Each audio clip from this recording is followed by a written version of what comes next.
السلام عليكم، ازيكم يا اصدقاء؟ عاملين ايه؟ صلوا على رسول الله. ان شاء الله النهارده هنبدا نفك مشاط المكنه دي. نبدا النهارده ان شاء الله نفك مشاط المكنه دي. المكنه دي موزر ودي الماني، دي موزر ودي الماني. ليه هنفكهم؟ عشان سنهم، عشان متاخدش المكنه وتبقى تقيله عليك عند راجل السن. هنفك السلاح ده عشان نروح نسنه وبعد كده نيجي نركبه. اول حاجه بسم الله، هنا في مسمارين، واهم حاجه يكون معاك مفك صغير وعريض. اول حاجه نعمل ايه؟ نقول بسم الله كده،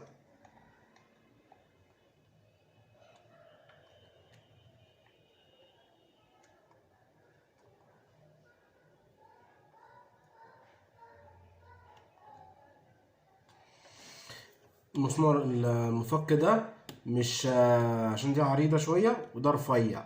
هنجيب المفك التاني ونجيلك. جبنا المفك العريض ونقول بسم الله، نحط كده بالراحه عشان متكسرش الدراع، والتاني كده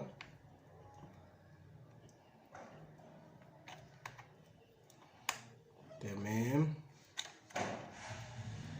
ايوه هيمو كده فكينا. اول بص المسمار وقع اهو، والمسمار التاني تمام. كده فكينا الدراع والمكنه اهي، كده. بص في سلاحين ماشي يا شباب،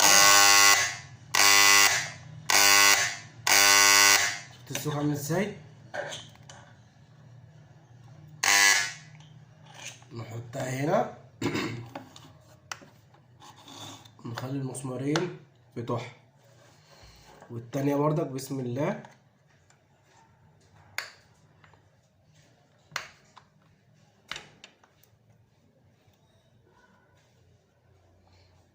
وبسم الله المسمار التاني.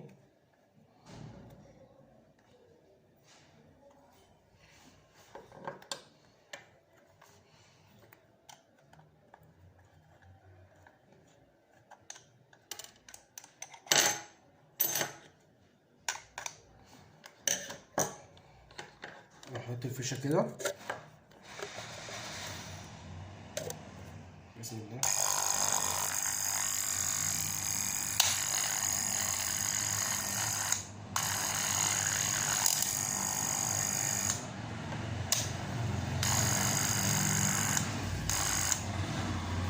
كده فكيناهم المكانتين، وهنروح نسنهم ونرجع لكم تاني في فيديو تاني.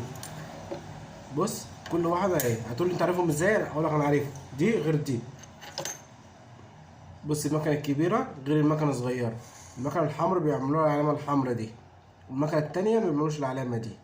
وإلى اللقاء في فيديو جديد. باي باي. متنسوش تشتركوا في القناة عشان يوصل لكم كل جديد.